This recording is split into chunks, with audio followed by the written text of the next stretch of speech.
C'est parti. Bien, bonsoir tout le monde. Encore une fois, bien, bonne année à tous.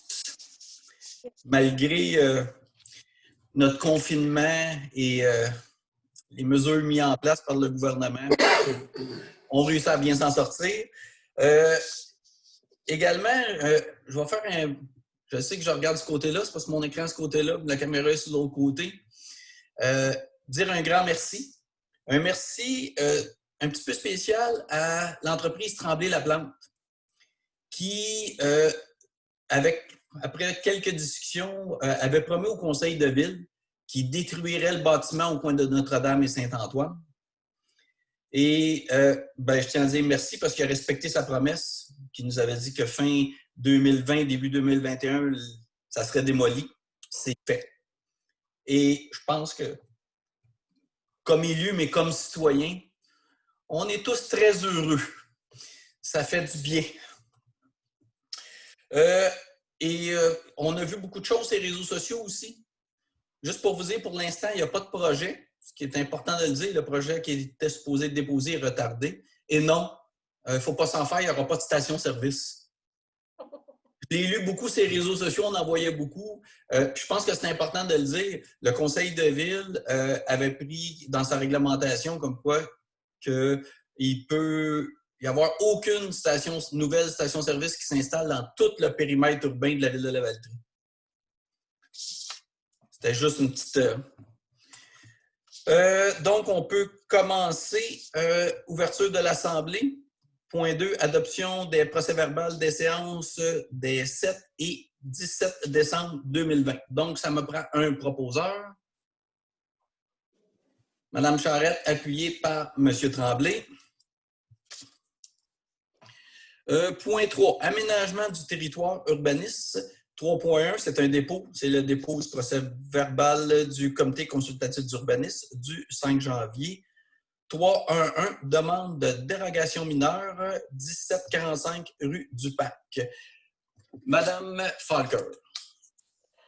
Oui, donc le conseil municipal a été saisi d'une demande de dérogation mineure présentée par Madame Valérie Sanson pour Monsieur Yannick Garneau. La demande, elle a pour but d'aménager un logement additionnel au 1745 rue du Parc, un logement qui déroge à deux aspects du règlement de zonage. Donc, la superficie de plancher du logement serait de 120,54 mètres carrés, ce qui excède un peu là, le tiers de la superficie totale de plancher qui est habituellement autorisée pour un usage comme celui-là, qui est 100 mètres carrés dans ce cas-là. Et puis, la partie additionnelle du logement, qui est la chambre au sous-sol, elle n'est pas suffisamment ressortie du sol pour un tel usage. Donc, la pièce va dépasser le niveau du sol d'une hauteur d'environ 1 mètre au lieu de 1,2 mètre. Donc, c'est les deux aspects dérogatoires. Le conseil municipal, là, après considération des faits, les circonstances qui ont motivé la présente demande, est en accord avec la recommandation favorable du comité consultatif d'urbanisme. Avec conditions, toutefois. Exact. Donc, évidemment, après la parution de l'avis public, aucune personne ne s'est manifestée pour cette dérogation mineure. Donc, je propose que le conseil municipal accepte la demande de dérogation mineure relative au 1745 rue du Parc présentée par Mme Sanson, à la condition d'installer à l'emplacement de la porte de garage 2 fenêtres symétriques avec barotins plutôt qu'une seule grande fenêtre comme ça nous avait été proposé pour respecter le style actuel de la fenestration. Et puis Mme Sanson, quand on lui en avait parlé, là, elle était très ouverte à ça également. Donc, j'en fais la proposition. Donc, proposé par Mme Falker, appuyé par M. Gavremont. Tout le monde est d'accord? Attendez un petit peu, je suis en train de faire des ajustements de mon écran parce que je ne vois pas bien tout le monde. Bon. Parfait. Tout le monde est d'accord? Oui. Parfait. 3.1.2, demande de dérogation mineure, 2933 terrasse Perrault. Madame Falker. On a été saisi d'une demande de dérogation mineure présentée par M. Claude Charret. La demande elle a pour but de régulariser au 2933 terrasse Perrault l'aire de stationnement, pardon, un petit chat dans la gorge, Donc, régulariser l'aire de stationnement qui déroge aux aspects suivants là, du règlement de zonage. Donc, l'aire de stationnement, elle présente une marge de recul par rapport à la ligne latérale du terrain au lieu d'une marge d'1 mètre. Donc, c'est une marge nulle. La bordure qui ceinture l'aire de stationnement présente une marge nulle, elle aussi, par rapport à la ligne avant du terrain au lieu de 2 mètres qui est habituellement requis. Donc, évidemment, suite à l'apparition de la vie publique, aucune personne ne s'est manifestée pour cette dérogation mineure. Donc, je propose que le conseil municipal accepte la demande de dérogation mineure relative au 29-33, 29 et 33 Terrasse Perrault, telle que présentée par M. Charest. Donc, par Mme Falker, appuyé par M. Gavremont. Tout le monde est d'accord? Oui. Oui. Point suivant, demande de permis de lotissement sur montée Guy Mousseau. Mme Falker. Le conseil municipal a été saisi d'une demande de permis de lotissement présentée par Mme Jessica Saint-Sauveur pour le groupe EVEX. Là, vous allez reconnaître là, le secteur là, de la montée Mousseau, le nouveau développement. C'est une demande qui vise à effectuer une opération cadastrale sur ce lot, situé sur la montée Mousseau. Ça a pour but de créer en fait une copropriété qui est constituée de lots privatifs qui désigne l'assiette des bâtiments. Donc, chaque bâtiment est un lot privatif. Et puis, un lot qui désigne l'ensemble des aires d'équipement à usage commun, là, qui est la partie commune qui comporte les allées véhiculaires, le stationnement, les bassins d'infiltration, trottoirs, aires de jeu, jardins communautaires, etc. Donc, tout ça font partie des aires communes. C'est une demande, c'est quelque chose qu'on demande tout le temps, en fait, aux promoteurs de revenir nous voir avec ces demandes-là. On veut s'assurer que les aires communes restent communes et qu'il n'y ait pas de problème là, au niveau de l'utilisation que tous les gens du secteur là, vont en faire. Donc, le projet rencontre les objectifs et les critères du règlement sur les PIA. Et puis, il a aussi reçu une recommandation favorable du comité consultatif d'urbanisme. Donc, je propose que le conseil approuve le projet de lotissement qui a pour but de créer une copropriété constituée de lots privatifs tel que présenté là, par le groupe EVEX. Donc, proposé par Mme Falker, appuyé par M. Gavremont. Tout le monde est d'accord? Oui. 3.2, adoption du règlement plan d'urbanisme insertion PPU. Oui, donc, on a pris connaissance là, des rapports déposés là, par la greffière avec la deuxième consultation concernant l'adoption d'un PPU. Avant de proposer son adoption, juste pour vous dire qu'on a eu des commentaires supplémentaires. Il y a des gens qui pensaient qu'on allait autoriser des 6 étages sur la rue Notre-Dame. Donc, on veut quand même amener là, certaines précisions là, pour mieux comprendre la vision, puis où est-ce que ça va peut-être être permis des 6 étages. C'est important là, de préciser qu'en bordure de la rue Notre-Dame, la réglementation, elle prévoit une hauteur maximale de 3 étages. Dans certains secteurs à caractère villageois, ben, maximum des étages.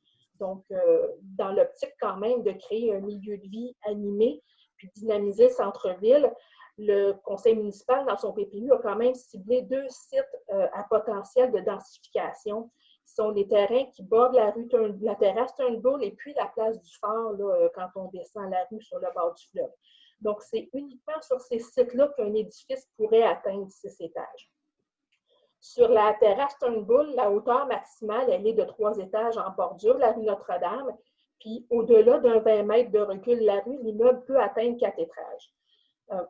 C'est juste à l'endroit où il y a, c'est les gens qui connaissent ce secteur, là, la terrasse Turnbull, quand on se met à descendre, il y a une dénivellation qui est quand même importante.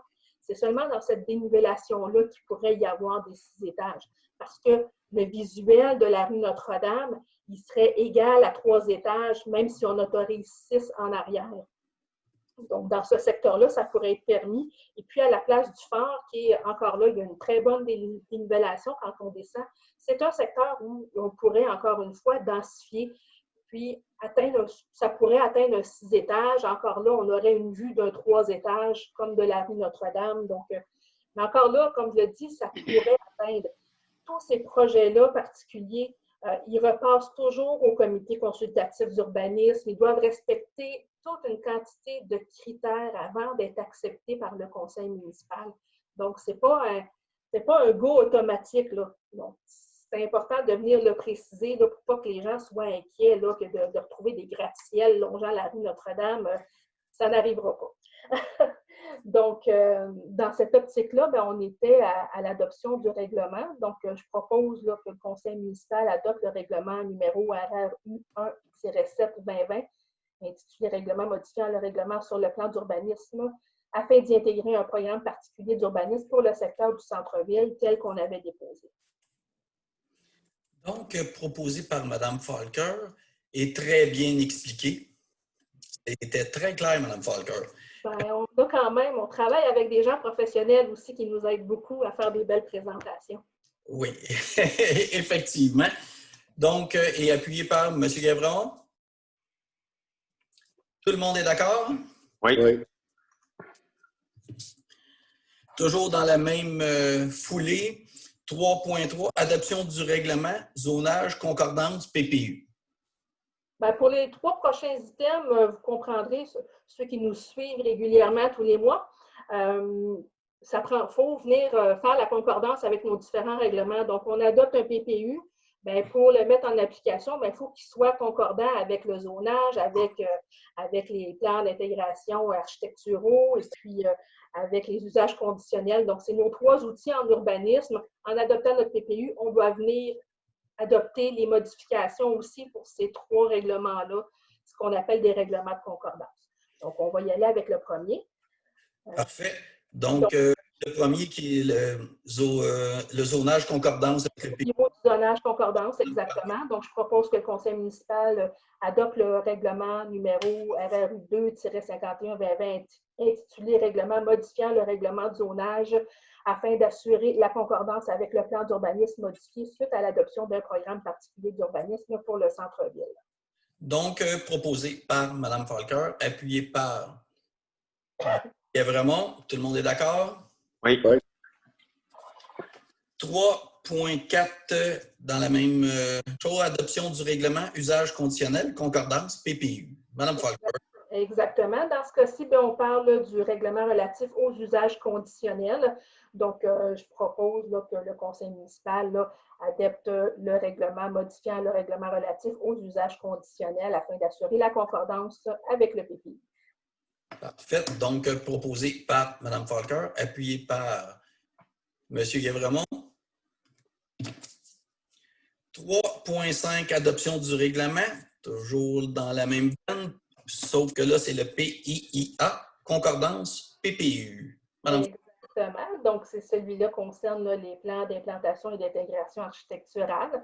Donc, je propose que le conseil municipal adopte le règlement qui modifie le règlement sur les PIIA dans le cadre du PPU. Donc, proposé par Mme Falker, appuyé par M. Guévremont. Tout le monde est d'accord? Oui. J'ai oublié de vous le demander si vous étiez tous d'accord aux 2 autres. Ça se peut-tu? Oui. OK. Êtes-vous d'accord? Oui. C'est important que tout le monde le dise s'ils sont d'accord. Parfait. On est 3.6, adoption du 2e projet de règlement, zonage et lotissement, R66 et R172. Madame Falker. Oui, dans ce dossier-ci, si on se rappelle, là, il y avait un secteur, il y avait une modification dans le projet de la halte de la Valtrie, tout ce qui est le mur de soutènement qui longe la piste cyclable, là, qui longe la rivière Saint-Jean. Donc, on venait autoriser des blocs qui ne sont pas décoratifs dans ce secteur-là. Et puis, sur la montée d'Imousseau, on avait aussi comme modification, c'était une implantation de 3 logements plutôt qu'un 6 logements. Puis, on autorisait de ne pas planter d'arbres dans un certain secteur de cet endroit-là parce que, il y avait des usages de captation d'eau. Et puis, on venait aussi légiférer sur les structures de jeux et installations sportives dans les quartiers résidentiels. Donc, ceux qui aimeraient avoir le full détail pourront aller visionner la séance de décembre. Sinon, je propose qu'on fasse l'adoption du 2e projet de règlement. Parfait. Donc, proposé par Mme Falker, appuyé par Monsieur, Monsieur Tremblay. Tout le monde est d'accord? Oui. Oui. 3.7, adoption du règlement zonage et PIIA, logements sociaux dans la zone R189. Madame Falker. Oui, donc ça, si on se souvient, c'est dans le secteur de la rue Carmen. Donc, c'est pour permettre l'implantation d'une résidence, habitation multifamiliale pour faible revenu. Donc, on en est à l'adoption du règlement. Donc, je propose qu'on l'adopte. Donc, proposé par Mme Falker, appuyé par Monsieur Perrin. Tout le monde est d'accord? Oui. Oui. Encore là, il y a plein de détails à la séance de décembre, là, donc vous pourrez aller la visionner. C'est super détaillé. Exactement. Qui est encore toujours sur notre site Internet. Notre chaîne YouTube aussi. Là, donc, moi, c'est parce que je veux juste mousser un peu nos codes d'écoute. Donc, c'est pour ça que je veux ramener les gens à les regarder à nouveau. C'est une bonne idée. Point 4, travaux publics. 4.1, demande au ministère des Transports, feu pour piétons. Monsieur Tremblay. On parle des feux pour piétons qui sont devant le IGA, tout près de la résidence EVA, résidence pour personnes aînées, qui contient 140 logements quand même réservés à des personnes autonomes. Le but étant de sécuriser le secteur. On sait qu'il y a un sentier maintenant qui est aménagé qui mène de la résidence EVA, qui longe la rue Notre-Dame, en fait, je devrais dire Saint-Antoine à cet endroit-là, qui longe Saint-Antoine jusqu'à la lumière et il y a un bouton pression pour que les gens puissent activer la lumière pour traverser à cet endroit-là. Par contre, le temps n'est que de 20 secondes pour traverser, ce qu'on juge trop peu pour nos personnes âgées. Des fois, ils ont beau être autonomes, ça demeure des personnes âgées. La mobilité, des fois, est affectée. Donc, ce qu'on demande, en fait, au MTQ, c'est tout simplement d'augmenter ce temps-là et de revoir les feux de circulation à l'intersection de la route 131 et du projet commercial intégré là, du secteur, donc en face du IGA. J'en fais donc la proposition. Donc, proposé par M. Tremblay, appuyé par M. Moreau. Tout le monde est d'accord? Oui. C'est une décision facile, celle-là. Oui. Point 5, loisirs, culture et relations à la communauté. 5.1, activités hivernales en plein air, autorisation de signature, lettre d'entente pour l'utilisation de terrains privés. Monsieur Moreau. Simplement que la Ville de Lavaltrie désire offrir aux citoyens des activités plein air en remplacement de la féerie d'hiver qui se tiendra le 29, 30, 31 janvier prochain. Il y aura des sentiers balisés pour le ski de fond, des sentiers pour la raquette et des sentiers aussi pour la marche.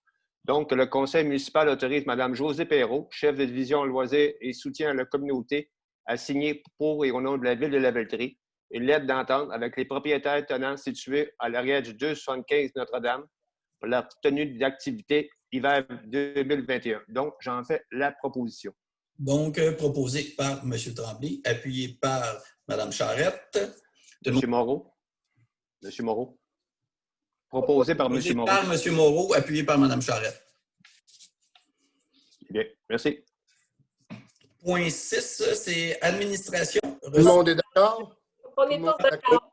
D'accord. Ah oui, vous êtes d'accord? D'accord. Ça doit être mon changement de décor qui me perturbe. Sûrement. Point 6, administration, ressources humaines et financières. 6.1, avis au conseil. Évidemment, ça a été déjà fait à la séance précédente. C'est le poste numéro 5 du district électoral du Boisé. Le poste est vacant suite à la démission de Mme Perrault. Je le rappelle pour des raisons très personnelles, Mme Perrault a démissionné.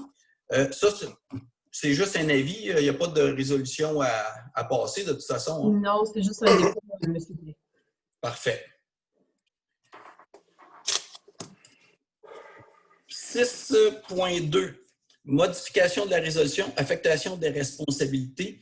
Évidemment, suite au départ de Mme Perrault, Mme Perrault occupait des postes de responsabilité en administration, ressources humaines et financières, ainsi qu'en culture et patrimoine. Donc, on redistribue ces responsabilités-là. Pour ce qui s'agit des responsabilités du volet administratif, ressources humaines et financières, c'est M. Guèvremont qui sera le responsable. Et pour les responsabilités du volet culture et patrimoine, c'est M. Moreau qui deviendra responsable. Donc, ça me prend un proposeur. Je propose. Mme Falcoeur, appuyée par M. Tremblay. Tout le monde est d'accord? Oui. Je vais dire oui. Je voudrais remercier Mme Perrault de son travail. Effectivement, j'ai parlé justement aujourd'hui parce qu'elle quitte la Valtrie à partir de demain. Et je passais le commentaire de son excellent travail, de l'intégrité qu'elle a fait preuve au courant de son mandat. Mme Perrault a toujours été excessivement impliquée dans ses dossiers et très intègre également dans ses dossiers. Effectivement, puis comme je lui disais, bonne chance dans son déménagement. Pas bien aller, c'est bien. Effectivement, M. Bérard. On est rendu à 6.3, abrogation de la résolution, désignation des nouveaux membres observateurs. Oui, c'est également, Mme Perrault était membre observatrice du comité, du conseil d'administration de la coopérative culturelle de la Chasse-Galerie. Donc, étant donné que M. Moreau est rendu le responsable de la culture, c'est M. Moreau qui siégera comme observateur sur le conseil d'administration de la Chasse-Galerie. Donc, ça me prend... Monsieur, d'accord avec ça? Oui, je suis d'accord. Ça me prend un proposeur. M. Bérard, appuyé par M. Tremblay. 6.4. On est d'accord? On est D'accord. d'accord. Oui. C'est ma soirée. Tout le monde est d'accord? Oui. Oui. 6.4. Adhésion à la Fédération canadienne des municipalités. Monsieur Tremblay.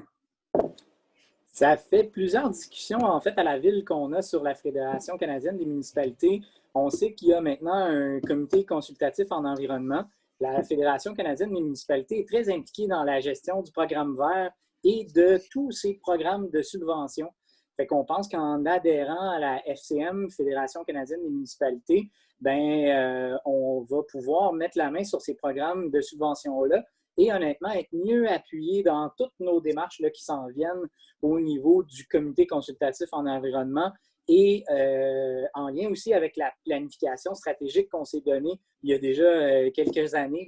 Le temps passe vite, mais dans notre planification stratégique qu'on avait fait, plusieurs points étaient en lien avec l'environnement et tout ce qui touchait au vert, là, comment faire une transition autant au niveau des gaz à effet de serre que d'une ville plus verte. Fait qu'on s'en va dans cette direction-là. Fait que je propose que le conseil municipal adhère à la Fédération canadienne des municipalités pour l'année 2021-2022 et autorise pour cette fin un déboursé de 3 213,16 taxes en su, que ce soit imputé au poste budgétaire, cotisation association plutôt, et abonnement. J'en fais la proposition. Donc, proposé par M. Tremblay, appuyé par Mme Charette. Tout le monde est d'accord? Oui. 6.5. Octroi de contrat, service d'échantillonnage, analyse de l'eau potable. M. Tremblay. Bien, la Ville est tenue d'aller chercher des échantillons sur son service d'aqueduc un peu partout. Et là, bon, c'est un appel de proposition. C'est la firme Nordico Incorporée qui a été retenue. Donc, je propose que le conseil municipal octroie un contrat d'une durée de 3 ans pour les services professionnels de collecte d'échantillons d'eau brute, d'eau de baignade, ainsi que leurs analyses à Nordico Incorporé au montant de 37 791,71 taxes incluses, que le directeur général, M. Marc-Olivier Brault, et le trésorier, M. Marc-André Desjardins, soient autorisés à signer pour et au nom de la Ville de Lavaltrie le dit contrat. J'en fais la proposition.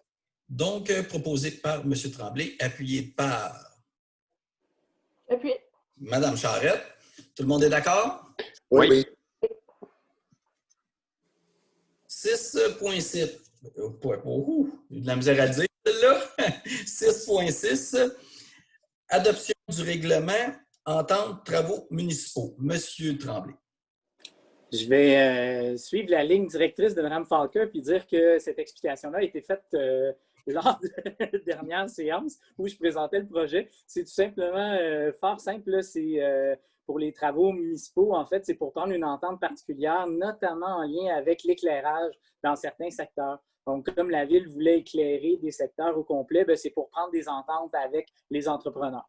Donc, j'en fais la proposition pour le règlement concernant les ententes relatives à des travaux municipaux. Donc, proposé par M. Tremblay, appuyé par M. Moreau. Tout le monde est d'accord? Oui. 6.7, adoption du règlement, imposition des taxes 2021. Monsieur Guévremont. Ah, je faisais un test, voir s'il était pour penser d'enlever son micro. Je me préparais depuis tantôt. Donc, oui, c'est ça, c'est pour adopter, dans le fond, le règlement concernant le financement certains décrétant l'imposition de taxes et compensations. Dans le fond, c'est qu'on a eu une augmentation de 11 là, au niveau de l'évaluation foncière. On a ajusté le budget en fonction de réduire ça à 11 de 11 aussi. Donc, c'est notre règlement sur les taxes là, à ce moment-là. Exactement. Le taux moyen d'augmentation était de 11 de l'évaluation municipale de la Ville, c'est 11,4 ce que le Conseil a décidé, vu que c'était le taux moyen. Le Conseil de Ville a fait réduire le taux de taxation de 11,4 ce qui équilibre. Donc, proposé par M. Guévremont, appuyé par M. Moreau. Tout le monde est d'accord? Oui. Oui. 6.8, adoption du règlement tarification. M. Guévremont. Donc, c'est au niveau de la tarification de tous les services là, offerts par la municipalité, que ce soit au niveau des bibliothèques, au niveau des travaux municipaux, ces choses-là.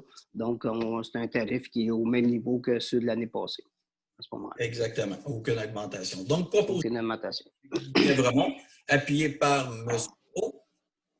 Tout le monde est d'accord? Oui. 6.9. C'est un avis de motion et dépôt du projet de règlement d'emprunt pour les travaux d'urbanisation sur une section de la route 131.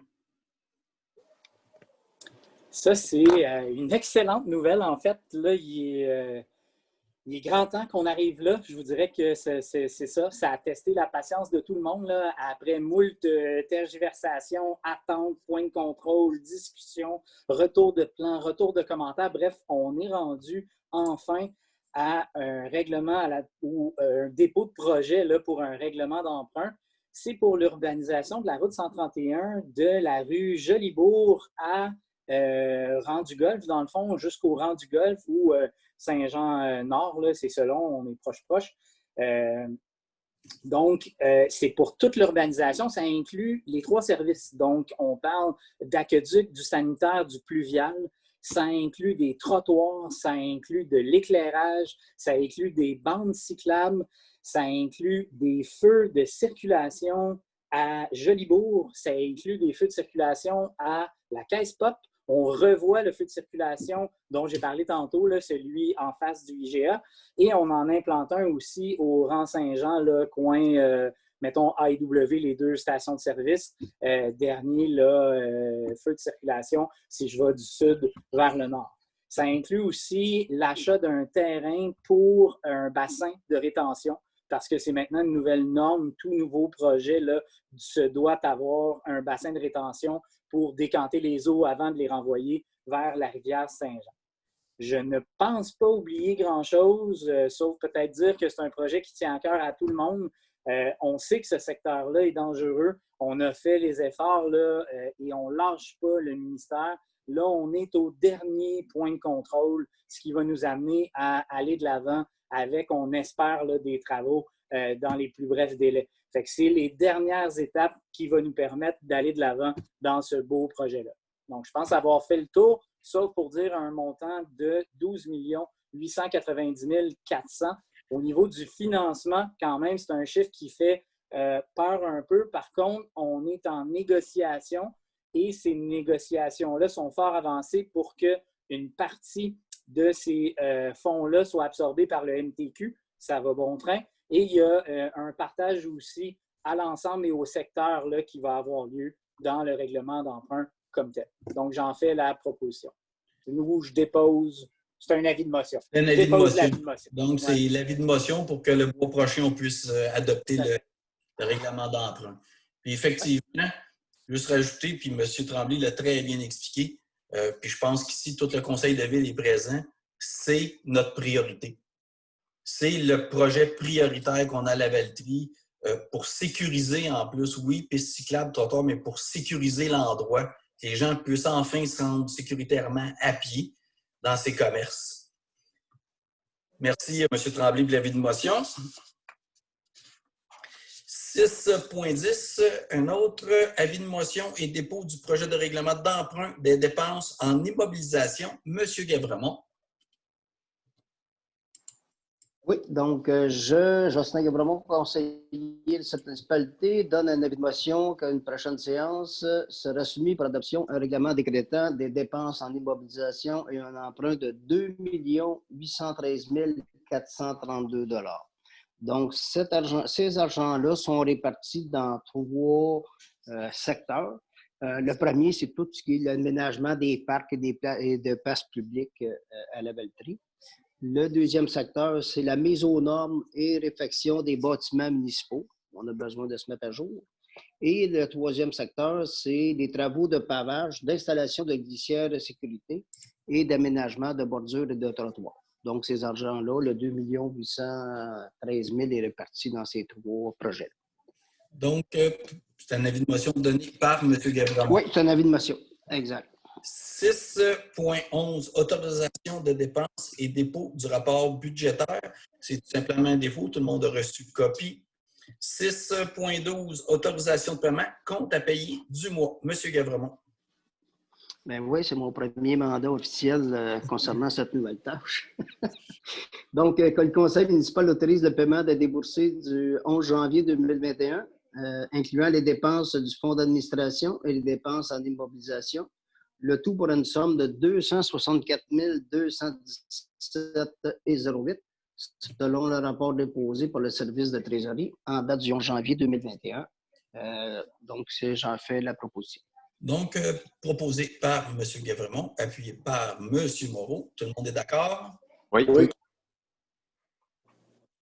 Point 7, courrier. MRC de Dautré, projet règlement 289, projet Dautré branché. C'est tout simplement que la MRC doit nous transmettre. Je n'ai pas la feuille, mais si je me souviens bien, c'est tout simplement l'emprunt. Le gouvernement pour le projet Dautré branché 1, qui représente 3 300 quelques mille de mémoire. C'est tout simplement un emprunt qu'on doit faire, mais ce projet-là est financé complètement par des subventions.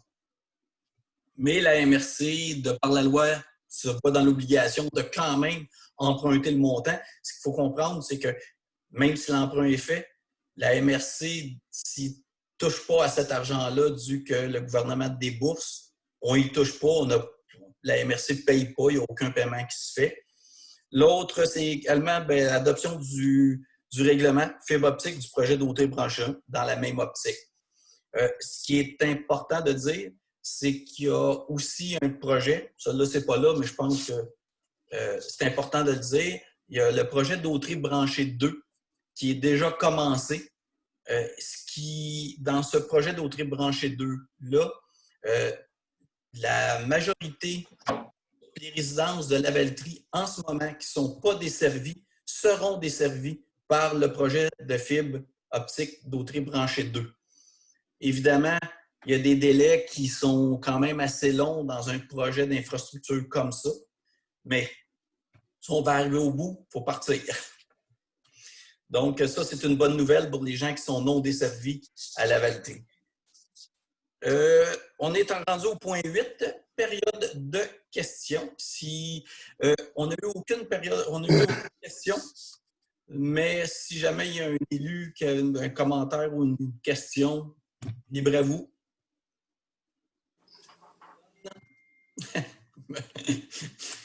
Donc, levée de l'Assemblée, ça me prend un proposeur, M. Bérard, et appuyé par M. Moreau. Donc, merci beaucoup tout le monde et bonne fin de soirée. Attention à vous.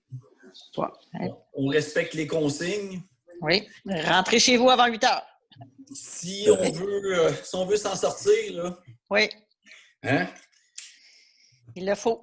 Lisette, as-tu une minute? As-tu une minute avant de partir? Merci beaucoup. Oui, au revoir tout le Au revoir. monde. Bonsoir. Bonsoir. Salut.